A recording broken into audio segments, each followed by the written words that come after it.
네, 4부는요. 경상북도 지사 출마를 선언한 김재원 국민의힘 최고위원 기다리고 있습니다. 최고위원님 안녕하세요. 네, 안녕하세요. 네, 오늘은 전화로 연락이 되네요. 네, 경북도지사 출마 선언을 했습니다. 어쨌적으로 이제 정말 어떤 마음으로 이 출마를 준비하셨는지 먼저 궁금합니다. 경북이 역사적으로 우리나라 산업화를 이끌고 또 국난을 극복한 자랑스러운 역사를 가진 고장인데요. 그러나 산업 구조가 고도화되고 현대화되면서 점점 빛을 잃고 또 침체에 빠지고 지금은 정치적으로도 주도권을 잃고 지역 주민들도 좀 여러 가지로 희망을 잃어가는 그런 단계에 있습니다. 거기에 경북도 오정이 제 역할을 못하고 도리어 여러 가지로 실책을 범함에 따라서 제가 새로운 세대 교체 또 선수 교체의 많은 요구를 받고 이번에 경북을 다시 만들어 보겠다는 각오로 출마를 하게 됐습니다. 네, 사실 의원님 경북에서 3선 의원을 지내셨잖아요. 그래서 네. 이제 경북지사 출마하는 게 그렇게 어색한 일은 아닌데 다만 이번에 지금 대구 경북 통합이 또 갑자기 급 진적돼서 이게 지금 경북도지사 출마입니까? 대구 경북 통합 이거는 지금 또 선거판을 굉장히 다르게 보여질 것 같은데 이 통합 될 거라고 보십니까? 지금 지역에서의 분위기는 어떻습니까? 저는 반반 정도 가능성이 있다고 봅니다. 네. 통합을 바라는 분들도 있고 또 통합을 통해서 경북 지역이 대구의 대도시에 흡수 통합되는 것 아닌가라는 걱정을 하는 분들도 계십니다. 그러나 어쨌든 도의회의 결의를 통해서 통합을 찬성 의견으로 지금 모아져서 네. 특별법까지 국회에 제출이 되어 있거든요. 네. 그러면 이제 이 법이 통과되면서 통합이 결정되면 그대로 행정적으로 통합이 되는 것인데 그것은 이제 우리 국민의힘만으로 통합이 되는 것이 아니고 민주당이 통합을 원해야 통합이 되는 것이거든요. 네. 그러니 통합 여부의 결정은 결국은 민주당이 대구와 경북을 통합할 것이냐 또 더 나아가서 통합을 통해서 지위를 격상시키고 권한을 많이 주는 통합 자치단체를 만들 건가 하는 판단에 따르리라고 생각을 합니다. 단순히 국민의힘만 원해서 통합이 되는 것이 아니고 민주당이 원해야 통합이 되는 것이니 네.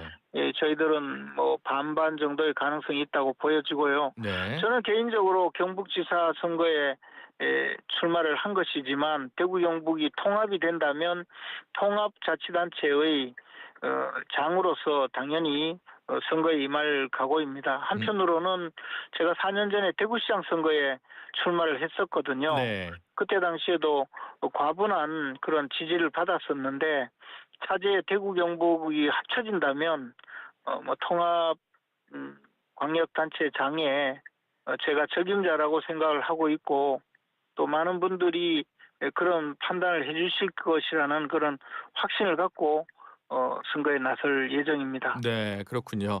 민주당의 임미애 의원도 오늘 대구 경북 특별 통합법을 이제 발의했다는 기사도 있고 이철우 지사나 대구 시장 권한대행도 이제 한정혜 민주당 정책위원장 만났다는 걸 보니까 민주당도 의지가 좀 있을 것 같은데, 네, 알겠습니다. 이게 경북 북부권에서는 조금 반대 여론이 있다는 얘기를 해서 의원님 어떻게 생각하시는지 궁금해서 여쭤봤습니다. 그런데 한편으로 지금 최고위원이시잖아요. 네. 근데 이제 국민의힘 내부에서 김용태 의원 같은 경우에 의원님만 겨냥해서 얘기한 건 아니겠습니다만 이번 지방선거에 출마하는 최고위원들은 민주당처럼 사퇴해야 되는 거 아니냐 이런 입장을 좀 밝혔는데 최고위원님께서 이거 어떻게 생각하고 계십니까? 민주당과 우리 당이 교일하는 내부 정당의 당원 당규가 다르고 또 역사적인 연원이 다릅니다. 우리 당은 대통령 후보가 되려는 사람은 선출직 당직을 대통령 선거일 1년 6개월 전에 사퇴하도록 규정하고 있습니다. 네. 그런데 나머지 공직에 출마하려는 분은 당직 사퇴 규정이 없습니다. 그리고 음. 국회의원들도 지금 지방선거에 출마하는 분들이 뭐 의원직을 사퇴하게 하거나 또는 당직을 사퇴하게 하는 그런 조치가 전혀 없거든요. 그리고 최고위원이 사실 뭐 여러 가지 역할을 하지만 특별히 최고위원만 사퇴를 하게 하는 규정도 없고 근거도 없고 또 전례도 사퇴하지 않은 분도 많이 있었거든요. 그래서 뭐 그런 것을 주장하는 것은 그 김용태 의원님의 개인적인 의견은 상당히 존중해야 되겠지만 뭐 저는 그렇게 동의하지 않고 있습니다. 네, 알겠습니다. 그 최고위원이시니까 그 지난주에 이제 한동훈 전 대표 제명이 최종적으로 의결되지 않았습니까? 이제 그 후에 이제 오세훈 시장이라든가 뭐 당내 대안과 미래라든가 뭐 다양한 그룹들에서 좀 항의의 목소리가 많이 나오고 있고 그래서 국민의힘의 균열이 좀 가속화되고 있다 이런 평가가 좀 있는데 요 제명권에 대해서 최고위원회 지도부의 일원으로서 어떻게 평가하고 계십니까? 그 당시에 저희들은 이제 윤리위원회의 결정을 보고를 받고 그 윤리위원회의 결정을 추인할 것인가 말 건가를 결정해야 되는 상황이었습니다. 그런데 윤리위원회가 그 독자적으로 결정한 내용을 결국은 추인하느냐 추인하지 않느냐의 그 결정 과정에 9명의 최고위원들이 나름대로 충분히 심사숙고한 끝에 사실은 표결에 의해서 결정한 것이거든요. 그래서 그 각각의 최고위원들의 판단을 다 알아볼 수는 없지만 저 개인적으로는 윤리위원회 결정을 존중하는 것이 당의 안정을 위해서 필요하다고 판단해서 찬성 의견을 밝혔던 것입니다. 네. 이 부분에 대해서 여러 가지로 반대 의견이 있고 또 우려가 있고 뭐 그런 분들의 의견도 충분히 저는 경청할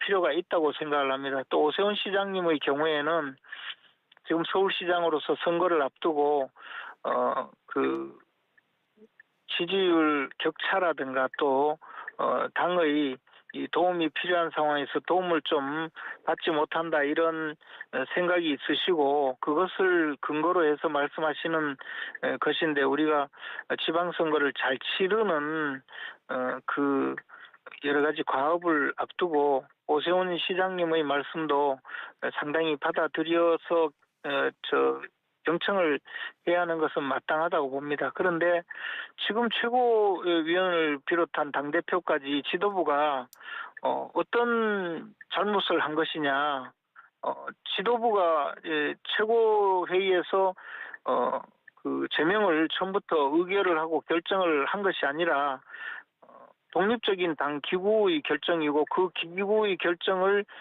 존중하는 것이 필요하다라는 그런 결정인데 결정이 마음에 들지 않는다고 당 대표와 당 지도부를 물러가라고 하는 것에 대해서는 또 다른 그 혼란을 야기하는 그런 주장에 불과하다고 생각을 합니다. 그래서 그 부분에 대해서는 딱히 받아들일 것이 아니라고 생각합니다. 네, 그렇군요. 사실은 그 한동훈 대표 측에서는 당무감사위원회 시절부터 이 사실관계에 있어서 문제가 좀 많다라고 이야기를 좀 많이 했었는데 요 문제 관련해서 오늘 이제 의원총회가 국민의힘 열렸는데 장동혁 대표는 당원 게시판 문제를 제대로 수사해서 한동훈 전 대표의 잘못이 없다는 결과가 나오면 잘 알아보지도 않고 징계한 내 잘못이다라는 언급을 했다고 하는데요.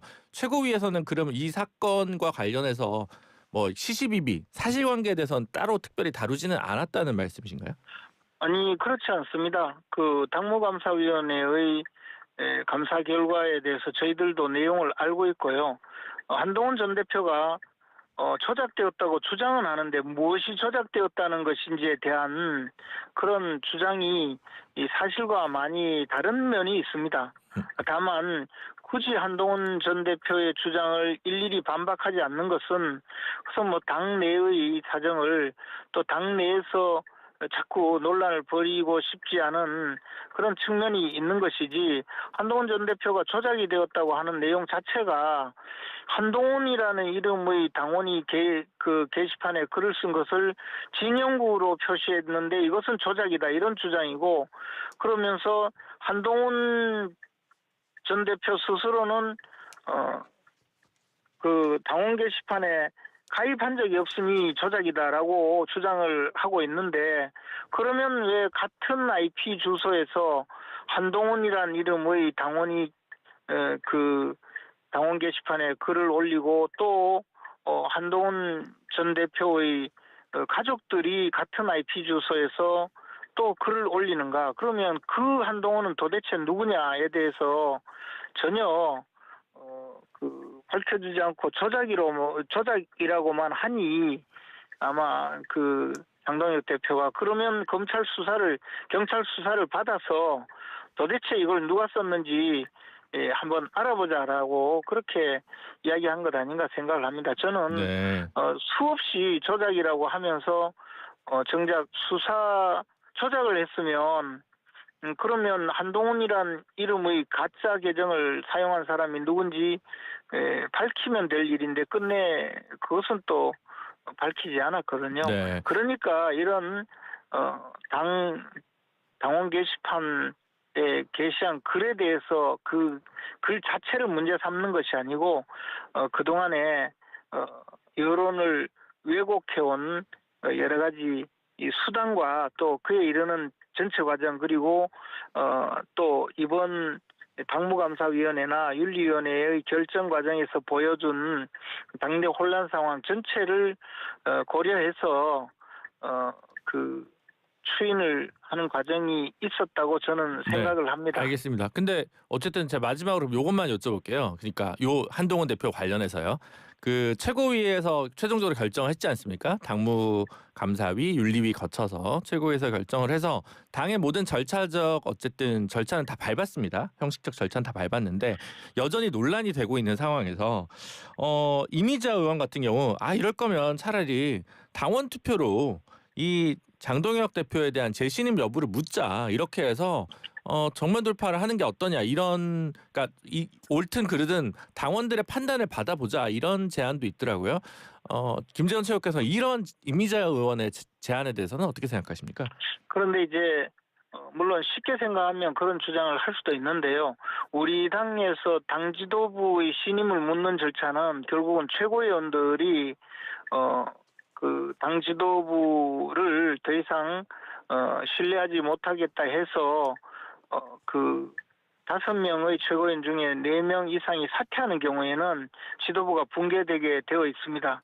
그렇지 않는 다른 절차는 당헌 당규상의 절차가 아니기 때문에 그 임미자 의원님의 정치적인 판단과 정치적인 입장에서 하신 주장이고 제도적으로 말씀드릴 내용은 아니라고 봅니다. 저는 그것이 이런 것이 상례화되면 조금이라도 당 대표나 지도부에 불만이 있거나 또는 그 전당대회에서 당권 경쟁 과정에서 예를 들어 탈락하신 후보도 언제든지 당원 투표를 새로 하자고 주장을 하면서 당 지도부를 흔들 가능성이 있고, 그것이 상례화되면 당 지도부가 제대로 업무를 수행하지 못하는 상황도 될 수가 있기 때문에 이런 전례를 만드는 것은 굉장히 잘못된 일이 될 것이라고 생각을 합니다. 제가 우리 당에 입당해서 활동한 지가 23년이 되었는데 당원 투표를 통해서 신임을 물은 적은 한 번도 없습니다. 그렇기 때문에 저는 그것은 맞지 않다고 생각합니다.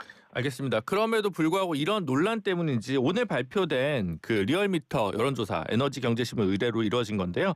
여기서 보면 국민의힘이 전주 대비 2.5% 또 하락을 해서 지지율이 37%로 나왔거든요. 그래서 이게 결국 한동훈 대표에 대한 무리한 제명 영향 아니냐, 이런 얘기가 있는데 이건 어떻게 생각하십니까? 지지율 문제는 사실 우리가 일반적으로 한 요인으로 분석할 수는 없고요. 상대적인 것이니까. 그러나 어쨌든 그런 정도의 분석이 있다면 저희들이 또 겸허하게 받아들이고 우리가 국민의 신뢰를 받도록 더 노력을 해야 될 문제라고 봅니다.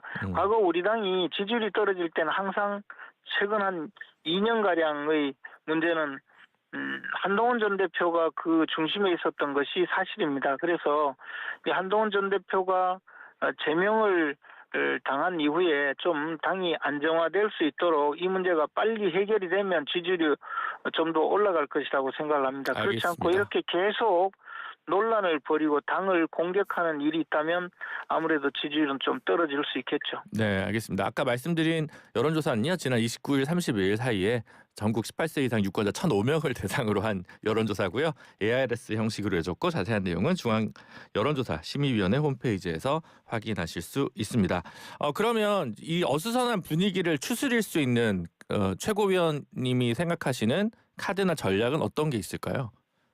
지금 우리 당이 면모를 일신하고 새로운 그 신뢰를 얻기 위해서 다양한 조치를 준비하고 있습니다. 그래서 당명 변경까지 지금 그 준비를 하고 있는데요. 이런 신뢰를 회복하기 위한 다양한 그 쇄신책이 국민들의 신뢰를 얻으면 지지율을 좀 더 올리고 신뢰를 바탕으로 해서 지방선거에 승리할 수 있을 것이고 그것이 좀 미흡하다면 아무래도 또 여러 가지 어려움에 처할 수가 있으리라고 봅니다. 그리고 무엇보다도 당내 이 분열 세력과 내부에서 그 분열을 꾀해서 오히려 자신들의 정치적 이익을 취하려는 이런 세력들이 활개치면 뭐 아무리 노력을 해도 지지를 얻기가 어려운 것도 현실입니다. 그래서 내부 단속도 필요하다고 생각을 합니다. 네, 그러면 당명 변경이나 강령 변경, 그리고 인재 영입 이런 것들이 있을 텐데 이게 조금 더 오른쪽으로 더 가는 거 아니냐라고 하는 분석들이 있던데요. 예를 들면 뭐 고성국 박사나 이런 분들이 더 큰 역할을 하는 거 아니냐 이런 이야기들이 있는데 이건 어떻게 생각하시나요? 짧게만. 고성국 박사는 100만 당원 중에 한 분으로서 당원으로서 역할을 하실 거라고 봅니다. 일각에서 당을 음해하고 모략하고 공격하기 위해서 고성국 박사를 무슨 지명직 최고위원회에 발탁한다고 주장을 하든가 또는 공천심사위원장으로 임명한다고 주장하든가 또는 더 나아가서 무슨 방직을 줄 것이라고 주장하는 그런 안타까운 주장들이 있는데 제가 알기로는 전혀 사실이 아니고 고성국 박사도 네. 뭐 그런 요구를 하지 않고 있다고 알고 있습니다. 그래서 그런 당을 공격하고 모략하고 당을 위험에 빠뜨리려는 자들의 주장은 사실이 아니라고 생각을 합니다. 네. 그리고 조금 더 중도로 가야 된다는 지적에 대해서는 동의하시는 건가요? 당연히 폭넓은 인재를 발탁하고 또 당은 보수와 중도 그리고 합리적인 진보까지 아우를 수 있는 그런 열린 개방된 정당으로 가야 합니다. 그리고 그렇게 갈 것이라고 생각을 합니다. 네, 알겠습니다. 김재원 최고위원과는 오늘 여기서 인사드리도록 하겠습니다. 감사합니다. 네, 감사합니다. 우리